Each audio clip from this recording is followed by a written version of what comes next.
Hello, hello, bienvenue sur Chronique de voyage. Je t'en avais parlé de la possibilité de laisser le volant à quelqu'un d'autre. Et bah c'est chose faite. Aujourd'hui, tu vas écouter ma toute première invitée. Alors c'est pas le van qu'elle va conduire, c'est plutôt quelque chose qui flotte. Et oui, Valentine nous parle de bateau stop. On a beaucoup papoté lorsqu'on s'est rencontrés en ligne, donc j'ai fait le choix de séparer notre discussion en deux. Aujourd'hui, tu vas entendre ce qu'est le bateau stop, les explications, la vie sur le bateau, ce genre de choses. Et dans la prochaine rencontre dans 5 mois, tu auras son expérience personnelle avec le bateau stop. Donc voilà, je te souhaite une très belle écoute.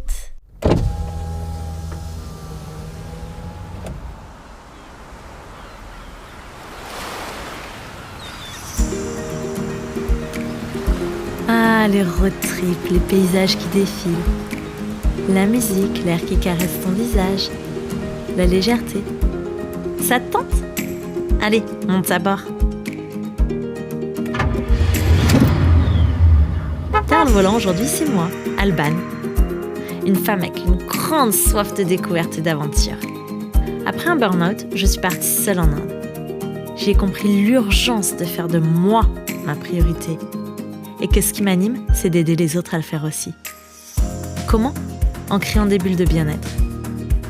Des endroits sûrs, loin du stress du quotidien, où se côtoient massage, récits de voyage, art-thérapie et human design. Ce van, c'est l'une de ces bulles. Un safe space pour te montrer que voyager est à la portée de tous et te motiver à le faire à ton tour. Alors boucle ta ceinture et let's go!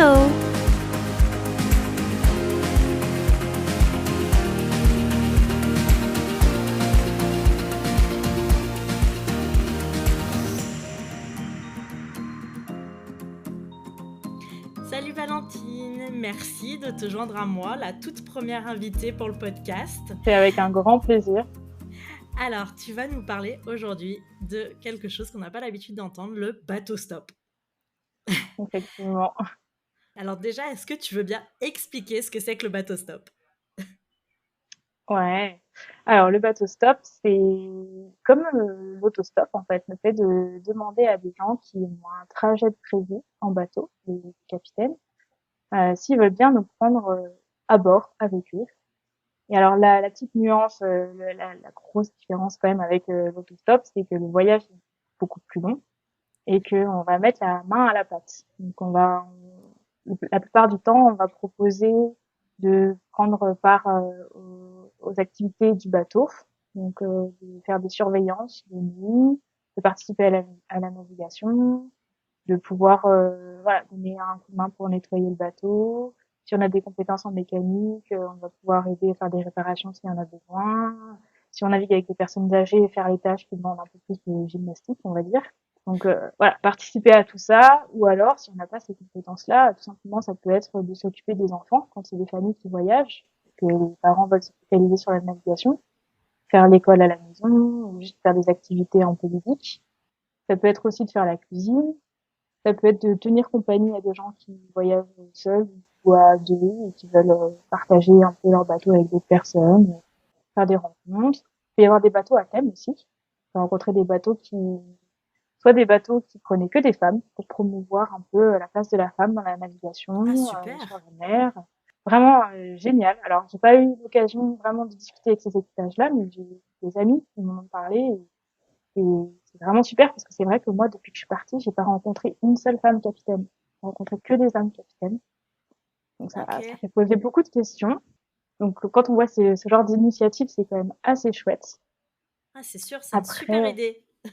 mm, j'ai rencontré aussi, enfin j'ai eu vent de projets de bateaux pour promouvoir une navigation écologique, typiquement, essayer d'entretenir les bateaux différemment, essayer de moins utiliser le moteur, voilà. Au niveau vraiment de l'entretien du bateau, ou alors aussi des projets écologiques au niveau de la mer, des bateaux qui sont à but de faire des recherches scientifiques sur l'océan, faire des recensements de quelle est la population sous-marine, quelle est la population des oiseaux, suivre les oiseaux migrateurs, aller voir les baleines, tout ça. Donc ça, c'est aussi hyper intéressant, mais ça, c'est des bateaux qui vont prendre des équipiers, des équipières pour plus longtemps, et souvent avec des compétences qui vont être demandées, avec un engagement, voire parfois une rémunération. Donc on peut le mettre dans la case bateau stop, mais ça irait plus selon moi dans la case bénévolat ou Ok, workaway que vraiment bateau stop. ok. Ah, c'est super. Donc Donc voilà. toi, ouais, toi, t'as pas testé encore cela. Moi j'ai vu des annonces passer, Ouais, mais soit c'était des bateaux qui prenaient plus au moment où ça m'intéressait, soit j'avais un projet qui différait à ce moment-là au niveau des destinations ou alors au niveau du temps qui demandait tout simplement. ok. Et justement, tu parles d'annonces. Comment tu trouves ces bateaux? Alors il y a plusieurs manières de les trouver. La manière la plus comment dire, la plus connue, on va dire, et la plus sécurisante pour des gens qui n'ont jamais fait ça, ça va être de passer par Internet. Il y a Ok, plusieurs sites qui existent.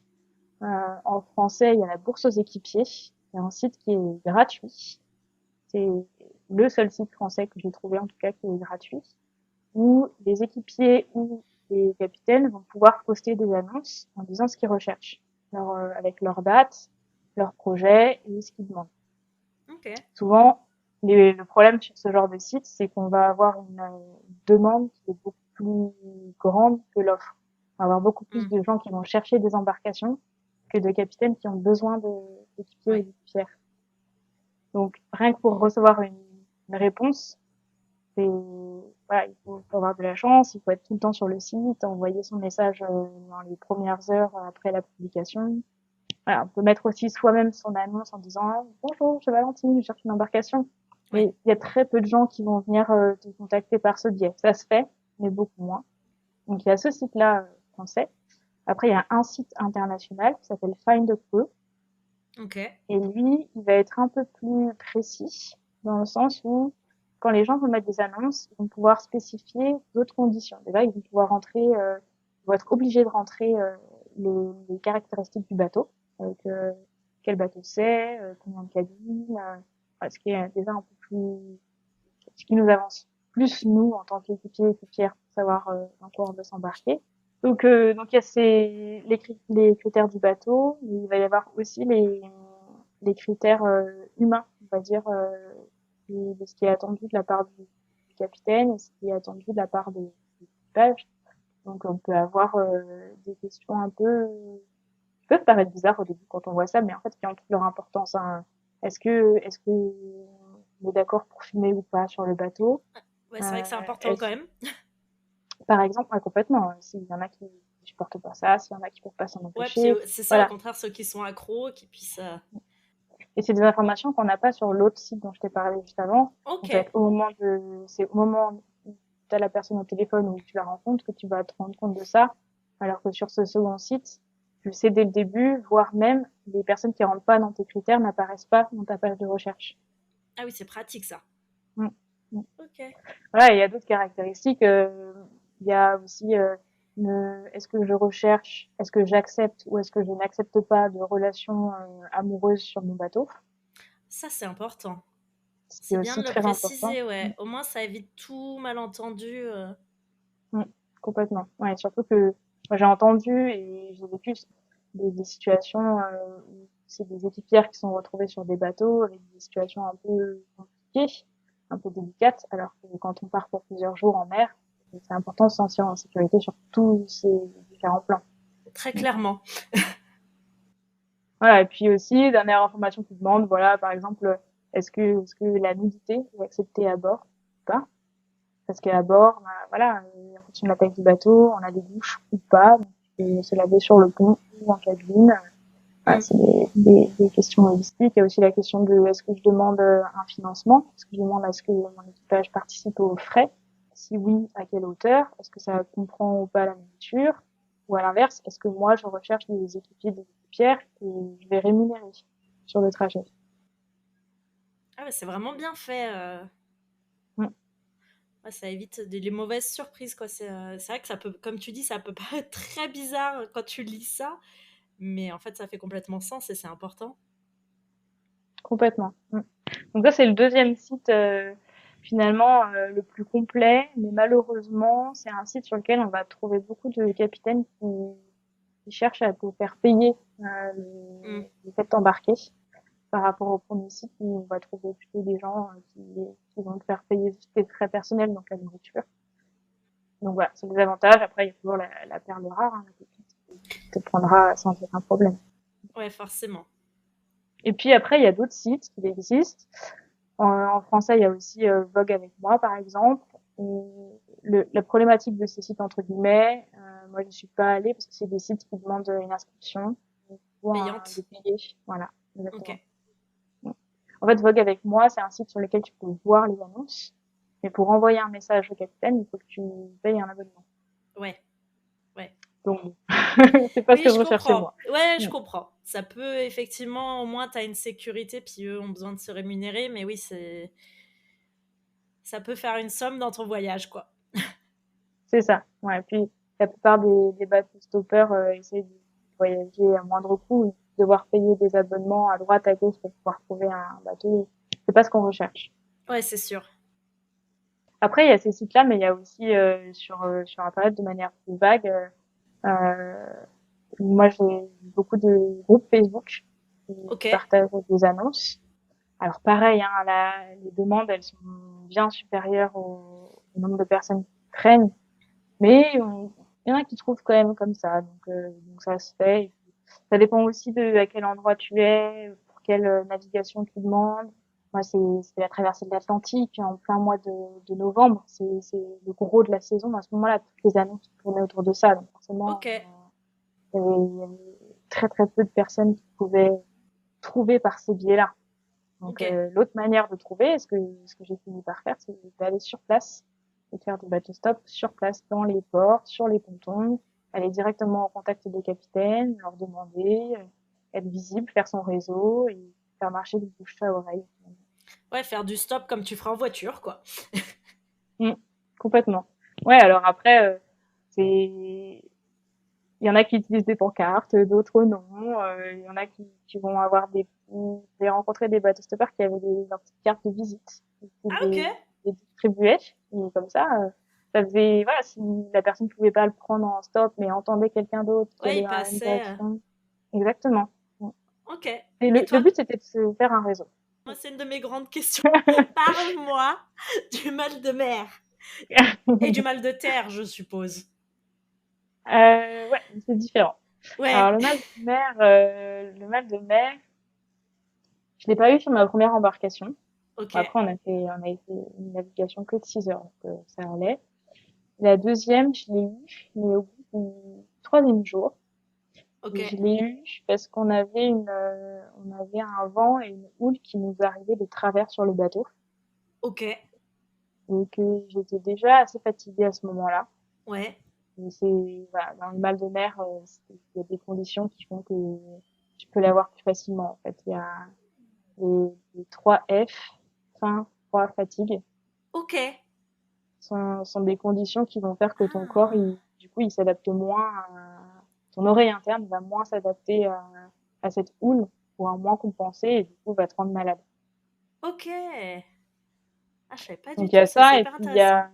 il y a aussi les éléments extérieurs, tout simplement le fait d'avoir un bateau qui va être plus ou moins grand, d'avoir une houle qui vient de côté ou de devant.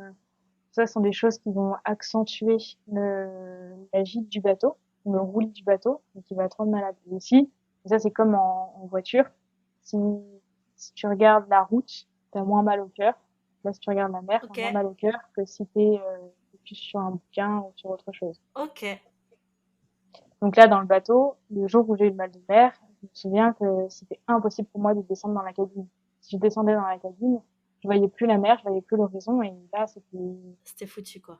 là, c'était foutu. Donc j'étais obligée de rester à l'extérieur, de me concentrer sur l'horizon. Après, il y a des petits remèdes de grand-mère, hein, et puis lui, il avait un patch qu'il m'a mis derrière l'oreille, qui a Ok. calmé tout le truc. Il y a des médicaments aussi, voilà, plusieurs petites choses.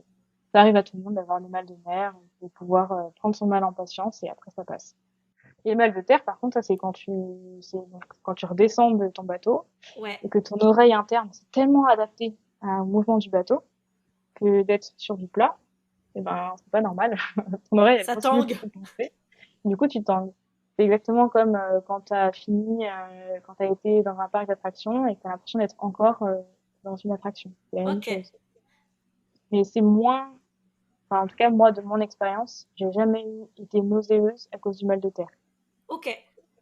C'est-à-dire que tu as l'impression de tanguer encore, mais ça n'est pas mal.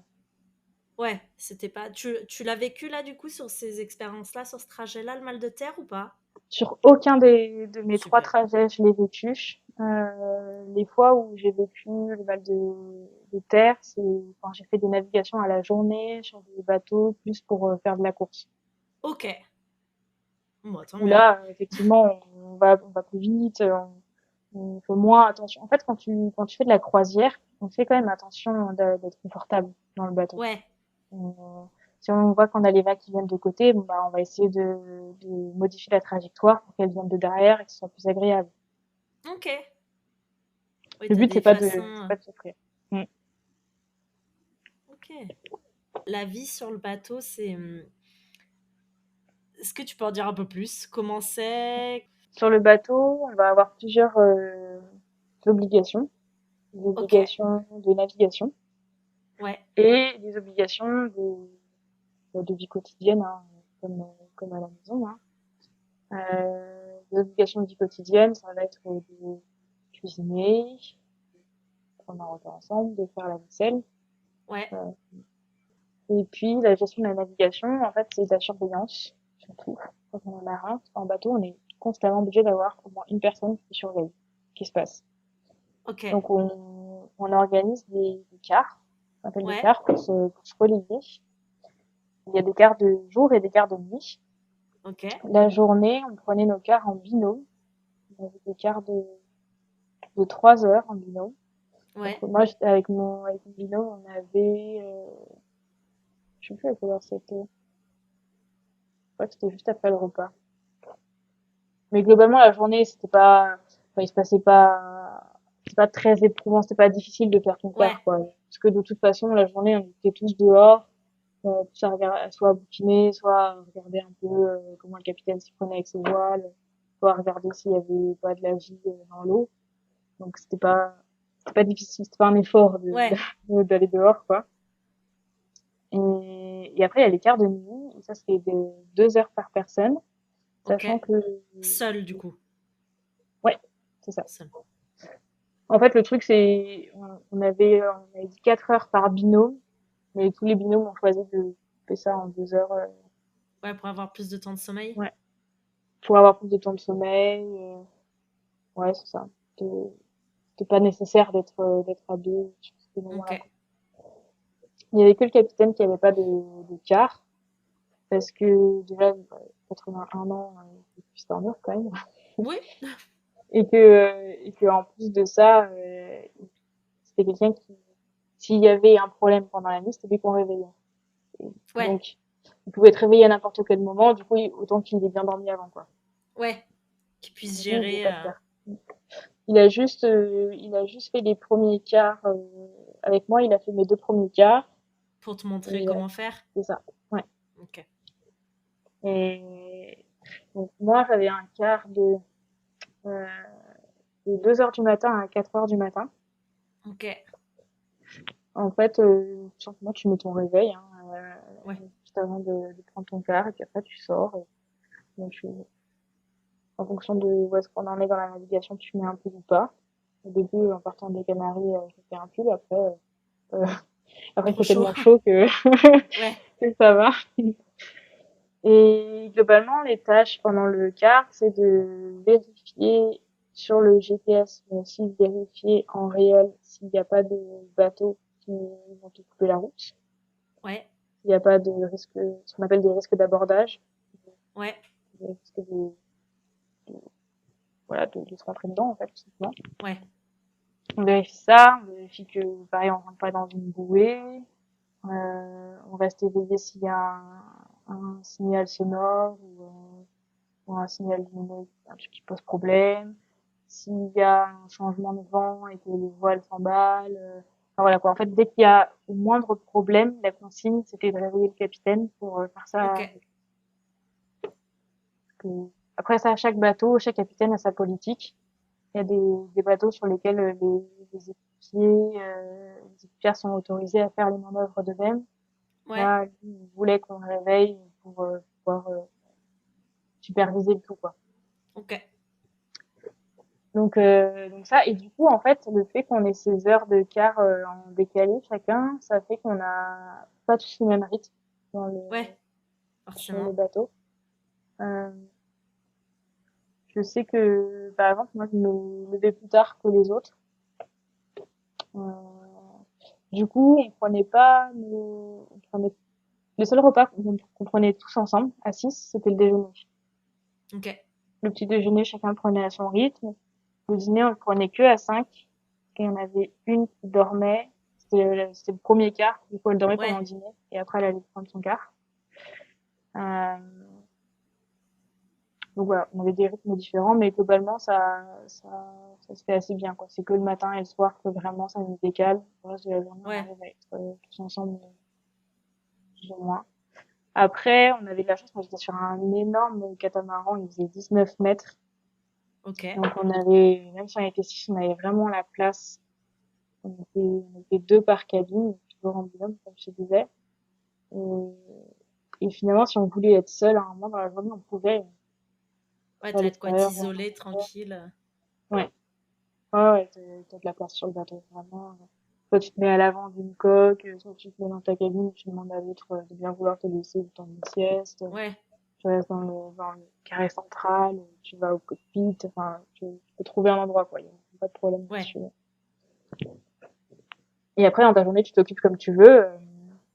Soit t'as des manœuvres à faire, les manœuvres, elles peuvent prendre du temps, hein, de, de hisser une voile et de bien la régler, ça peut prendre jusqu'à 3 quarts d'heure.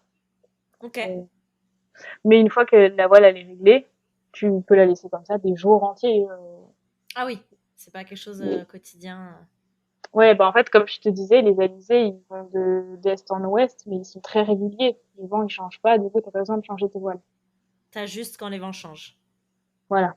Ok. Ça se fait très peu. Ouais. En fait, on va changer le réglage de voile en fonction de la force du vent.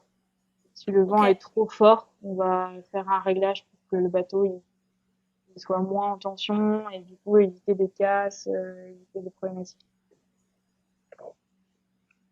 Donc voilà. Et pendant la journée, du coup, on pouvait discuter tout simplement parce qu'on se connaissait pas, donc Bah apprendre à se ouais, ouais. connaître, Puis tu échanger, voyages avec les personnes, donc c'est quand même plus sympa complètement. Ouais. d'échanger, quoi. Mm.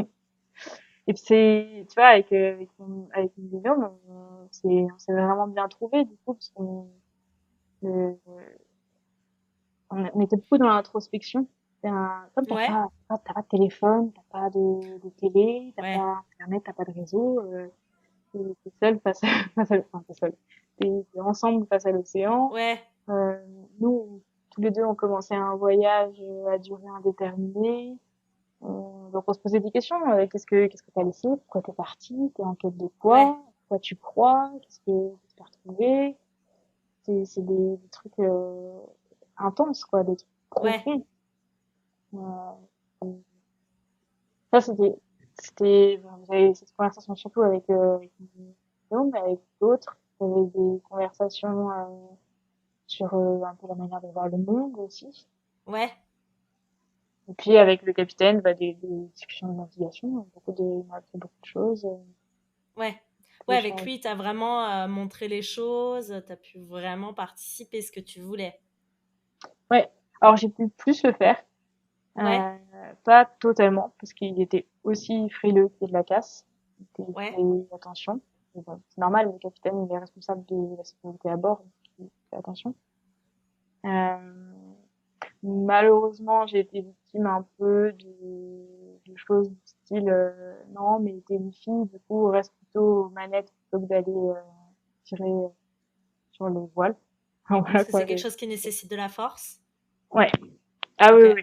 La force du vent est tellement puissante que Ouais, parfois, de régler une voile, t'es obligé d'utiliser ce qu'on appelle des winches, des grosses pièces autour de laquelle tu enroules ta corde. Et ouais, comme ça, quand tu tires, ça minimise la force que tu as à mettre. C'est la pièce qui ok, travaille pour toi. Et même quand tu vois, tu vois la pièce qui a cassé sur la grande voile, c'était une ouais. pièce qui est faite pour supporter 5 tonnes normalement. Ah oui, Donc quand tu te dis que cette pièce qui est faite pour normalement supporter 5 tonnes a lâché, c'est que oui, la force qui s'est exercée sur la voile est supérieure à 5 tonnes. oui, Oui, c'est oui, léger. c'est vraiment, sur cette taille de bateau, avec cette taille de voilure, tu fais rien à la force de tes bras. T'es obligé d'utiliser ces pièces-là, ces winches dont je te parlais Ok. pour plus de facilité. Donc, euh, donc voilà, le capitaine me laissait participer, mais voilà, quand il donnait ses directives, c'est souvent moi sur des trucs plus faciles entre guillemets, et les Ouais, garçons, voilà. Après quand c'est là où il y moi a qui besoin de prenais force. l'initiative, il allait pas me couper dans mon élan. Ouais, Mais j'ai quand même appris pas mal de choses, des noms de voiles que je connaissais pas, des réglages que je connaissais pas, même au niveau de la mécanique du bateau, au niveau de comment on fait ses provisions, tout ça, des histoires de navigation, de commandants, ouais, de types de bateaux, même sur les dauphins, les tortues, tout ce qu'on a vu, les oiseaux, il les connaissait bien. Et lui, il avait fait déjà 30 traversées de l'Atlantique, donc ah oui, il pouvait, euh, il pouvait nous donner un peu les noms. oui. Tu vois, moi, quand je voyais un animal dans l'eau je voyais l'aileron, je me disais, bon, bah, c'est un dauphin. Et lui me disait, non, c'est un marsouin, non, c'est un gobicéphale, non, c'est ça. Bon, bah, d'accord. Il dit, Est-ce que t'en as vu beaucoup, ouais, des animaux? ah ouais, ouais, ouais, on a vu plein. Des dauphins, on en voyait, tous les 3 jours, je dirais, en moyenne. Waouh, Euh, on a vu, donc, ce dont je te parle, là, c'est des dauphins tachetés. Ils sont ok, gris avec un peu mouchetés, taches blanches. ouais, Eux, ils viennent dans les coques d'avant. Ils viennent jouer un peu et ils jouent quoi, 10-20 minutes, après ils s'en vont. ok. Mais quand ils viennent, ils sont pleins. Ils sont une quinzaine. Ouais, C'est c'est toute la hyper famille chouette qui à voir. débarque, quoi. Ouais, ouais. Hyper chouette à voir. C'est un beau spectacle. On s'en lasse pas, hein. Même Ouais, si c'est la 15e fois qu'ils viennent, on est là. revenez. Ouais. Donc on a vu ça. On a vu ce qu'on appelle des globicéphales. Donc eux, ils sont noirs. Ils ont le nez un peu, ils ont pas le nez fin en bec comme les Ouais, dauphins. Ils sont assez fermés. Ils sont plus gros. Nous, on les a vus une fois de loin. ok, On a vu ce qu'on appelle des marsouins. C'est comme des dauphins, mais en plus petit. ouais, Pareil, on n'en a pas beaucoup. On a vu, qu'est-ce qu'on a vu? On a vu des baleines. waouh, Alors, c'était des rorquals qu'on a vu. Ouais, des rorquals. En fait, ce qui s'est passé, on regardait aux jumelles, ouais, à l'horizon. Et au bout d'un moment, je vois des geysers. Moi qui avais des jumelles, je vois des geysers qui sortent de l'eau. Mais pile poil au niveau de la ligne de l'horizon. C'est assez, du coup, c'était vraiment hyper loin, quoi. ouais, Et sous les geysers, je vois une masse noire qui sort parfois de l'eau. Je me dis, qu'est-ce que c'est que ça? Je commence à prévenir tout le monde. On regarde la tour de rôle dans les jumelles. Ok, ça a l'air quand même assez gros. Et puis, pour ouais, des geysers comme ça doit être une baleine. Donc, on sort un bouquin. On avait un bouquin qui permettait d'identifier les baleines, ok, les dauphins, tout ce qu'on voyait. Et du coup, on a commencé à regarder selon la forme de l'aileron, est-ce qu'il sortait la queue de l'eau ou pas, comment sortaient les geysers, et on a pu identifier comme ça, je sais plus si c'était un rorqual ou un cachalot. On hésitait entre les deux, et ce qui nous a fait faire la différence, c'est qu'il y en a un des deux qui sortait pas la queue de l'eau, alors ok, que nous, on avait vu la queue sortir de l'eau. ok. Donc ça, donc pour les animaux marins, c'est tout. ça. Il y avait des poissons volants. C'est incroyable, ce spectacle-là. Il y en a plein, mais plein partout. Alors eux, pour les coups, on les voyait tous les jours. Tous Ça doit les être jours. impressionnant. Ouais. À partir du moment où t'en vois un, tu sais qu'ils vont plus te lâcher. Ok, Ils sont vraiment pas grands, quoi. En fait, ils nagent sous l'eau. Et pour ouais, échapper aux prédateurs, ils se jettent hors de l'eau. Et ils ont des nageoires qui se déplient sur les côtés. C'est pas des ailes, c'est vraiment des nageoires. ouais, Et du coup, ça leur permet de planer comme ça, sur plusieurs mètres, avant de ok, replonger dans l'eau. ok. Et ils se déplacent en banc. Ils sont pleins. Et du coup, quand il y en a qui commence à sauter, tout le monde saute. Ils font ça pour échapper aux prédateurs, sauf que quand le bateau arrive, ils peuvent nous prendre pour des prédateurs et s'échapper à ce Ouais, ils moment-là. comprennent pas bien ce que c'est, quoi. Exactement. Et le problème, c'est que, bon, ils savent par où ils sortent, mais ils prévoient pas toujours par où ils vont re-rentrer. Et du coup, Pouf! ça arrive très très très souvent qu'il y en ait qui viennent s'échouer sur le bateau.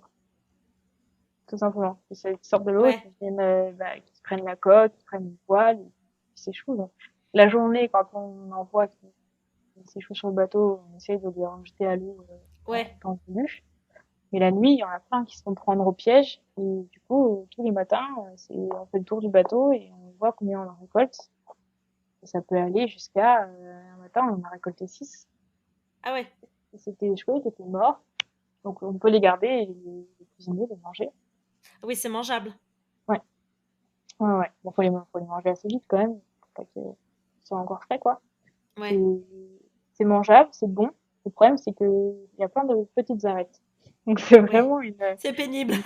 ouais, c'est ça. C'est comme les sardines, quoi. Vraiment, si t'en manges un, t'as pas envie de t'attaquer au deuxième. Ouais. Et Mais c'est, justement, la nourriture, comment vous pêchez un peu ou vous avez ouais. prévu des trucs, comment ça se passe? Alors on a plein de, déjà, avant de partir, moi, j'étais pas là quand ils l'ont fait, mais ils ont fait des ravitaillements, des courses, Ouais. pour prévoir plus large que prévu, hein. Ils ont prévu un mois, je crois, ou plus de nourriture, Ok. avec, avec des produits frais. Et là, il faut quand même calculer combien de temps ils vont te durer. Ouais. Euh, Nous, on a fait 21 jours en mer. Moi, 21 jours, tu peux pas, il y a des produits que tu peux pas garder 21 jours. C'est pourri, ils s'écrasent. Ouais. Donc, on a réussi à manger frais pendant une semaine et demie, Ouais. 2 semaines pour certains produits, mais voilà, les derniers jours, c'était aux boîtes de conserve. Ouais. Mais voilà, on a suffisamment de provisions pour tenir toute la traversée, voire plus s'il y a un problème. Oui, bah, il faut quand même, parce que tu sais jamais ce qui se peut se passer. Et on pêche aussi, effectivement, comme tu disais. En fait, on avait 2 lignes à l'arrière et on jetait à l'eau et on pêchait à la traîne. Ok. Mmh, sur les 21 jours, on a eu 4 poissons. Ok. Ouais. On a eu, alors, la plus facile à avoir, entre guillemets, qui est le plus dans l'océan Atlantique, c'est la dorade. Ok. C'est un gros poisson jaune qui Ouais. est jaune fluo, quoi. Magnifique comme poisson. Et le premier qu'on a eu était immense. Je pense qu'il devait bien faire 12 kilos, comme ça. Ah oui, Ouais. un bon Non, bébé. si tu veux, quand il a mordu à l'hameçon, on a dû se mettre à trois à se relayer Ah ouais, pour, pour euh, pour tirer la remonter le canne. poisson. Ouais, pour remonter tout le fil. Et puis après, c'est le capitaine qui l'a attrapé. Et on l'a, on a cherché à le suspendre. Mais bon, ça reste longtemps en vie, hein, ces trucs-là. Ok. Et ça, c'est horrible. C'est de voir le poisson se débattre sur le ponton. Et Ouais. vraiment longtemps, longtemps, hein. Je pense que ça a bien duré 10 minutes, hein, ces frétillements. Enfin, il y a des techniques de pêcheurs, de vieux marins qui consistent à mettre de l'alcool dans les bronches du poisson. Ok. C'est censé l'assommer, en fait. Ok. Faire un peu un effet d'anesthésion. Mais bon, nous, on a dû lui verser un truc pas très concentré en alcool parce que ça n'a pas trop fonctionné. Ça a pas marché. Et du coup, c'était vraiment difficile à voir. Et le Ouais. capitaine qui était habitué, bon, lui, il a suspendu le poisson tête en bas, il est parti chercher ses ustensiles de découpe et Ouais. tout, on était là à regarder tout le poisson se débattre. disant bon, merci Mère Nature de nous offrir ce repas. Oui, Désolé pauvre petit poisson. Et, et donc après ouais, on est resté à la découpe, on a pu en manger tout de suite pour le déjeuner, on en a gardé pour faire du ceviche et puis d'autres qu'on a congelés. On en a eu quand même à 6, on a pu en manger à 4 repas je crois, hein, ah ouais, de quand même. cette Enfin, en dorade-là. même temps, 12 Ouais, kilos. je dis ça, mais je sais pas si c'était que celle-ci ou pas, parce que dans le même jour, en fait, on a pêché une deuxième, Ah, ok. qui faisait 6 kilos, je pense, celle-là. On n'avait pas de Ouais. balance, donc on peut pas trop savoir, mais Ouais, ça a vu de nez. mm. elle faisait, ouais, deux fois plus que la première. Donc on avait de la dorade pour un bon bout de temps. Ouais, Mm. Et après, on a pêché, plus tard dans l'océan, on a pêché un thon. ok. Après, encore une fois, ça aussi, bon, la dorade, c'est sûr, parce que c'est un poisson qui est très facilement reconnaissable. Ouais, Après, c'est avec des livres de reconnaissance, donc des thons. J'arrive pas à savoir quel type de thon c'est. ouais. C'est un thon. Et un autre poisson qu'on n'a jamais réussi à identifier. Et puis, en arrivant dans la mer des Caraïbes, on a eu un barracuda. Ah oui. Mais le problème des barracudas, il faut pas les manger. En fait, les poissons carnivores dans les Caraïbes, il faut pas les manger, puisqu'il y a des coraux dans les Caraïbes qui sont malades, entre guillemets, Ok. qui Donc ça sont peut être infestés dangereux. et qui sont mangés par des petits poissons qui, du coup, eux-mêmes sont infestés et qui sont mangés par les poissons carnivores, les Ok. barracudas, etc. Donc, il faut pas les manger. Du coup, on a eu ce barracuda qu'on a ramené sur le pont, etc., qui a des dents immenses. Ah, ça doit être Et, impressionnant. et c'était impressionnant. Et comme on savait qu'on pouvait pas le manger, on voulait le rejeter à l'eau, mais c'est impossible d'enlever l'hameçon sur un poisson qui a des dents aussi grosses. Ouais, c'est trop dangereux. Comment Donc, vous avez fait du ouais, coup? beaucoup trop dangereux. Du coup, il a fallu attendre qu'il arrête de se débattre et on l'a jeté à l'eau après, mais on savait même pas s'il était encore vivant ou pas. Ouais. Donc, bon. c'était- Après ça, on n'a pas remis la ligne à l'eau. De toute façon, on arrivait, donc Ouais. c'est plus la peine. Et sur le bateau, la gestion de la chaleur, parce qu'il doit faire très chaud et le soleil doit Ouais, vraiment cogner fort quand t'es au milieu ouais. de l'eau. Alors, moi, les premiers jours, j'ai eu des coups de soleil à en mourir. Ça, Ouais. c'est sûr. J'essayais vraiment à chaque fois que je m'exposais au soleil de me crémer. Ouais. Mais ma peau a mis du temps avant de s'habituer. Là, aujourd'hui, ça fait quoi, ça fait 2, 3 mois que j'en ai plus de la crème solaire alors que je suis autant exposée. Mais, en fait, il y a quand même une grosse partie qui est à l'ombre sur le bateau Ok. et sur tous les bateaux, il y a toujours cette partie ombragée parce que c'est très bien que les bateaux sont fichus pour être en mer, donc à un endroit où il n'y a pas Ouais. d'ombre naturelle, donc il faut la faire. Euh, donc il y a ces parties ombragées qui sont quand même assez importantes. Et après, tu as constamment ta casquette sur toi. Tu essaies Ouais. de faire... c'est à toi de gérer aussi ton exposition. Ouais, mais je pense plutôt quand tu fais certaines tâches, tu peux peut-être pas te mettre à l'ombre. La majorité des tâches de Tu peux. navigation de navigation de vie quotidienne sont à des Ouais. endroits qui sont abrités, qui sont à l'ombre. Ok. Après, quand il y a des problèmes qui nécessitent d'aller sur le pont pour décoincer une corde ou un truc comme ça, Ouais. du coup, c'est une histoire de quelques minutes, donc ça va. Oui, donc ça va. Tu peux choisir les heures où tu y vas. C'est ça. En dehors de ces tâches-là de quelques minutes, tu t'adaptes. Ouais. Ok. Vraiment, c'est pas quelque chose qui inquiète, parce il y a vraiment beaucoup d'humour sur les bateaux. Enfin, Ok. en tout cas, moi, sur les bateaux sur lesquels j'étais, il y a pas de problématique de température. En tout cas, moi, là où j'ai navigué, pas trop chaud, pas trop froid. La Ok. nuit, un peu. La nuit, il peut faire un peu froid, avec du vent, bien le couvrir, avoir, de toute façon, l'équipement, Ouais, il mais est c'est important. gérable. Ouais, Ok. complètement. Bah, c'est super tout ça. Merci beaucoup pour ton partage. Ouais, je t'en prie. Ça me fait plaisir.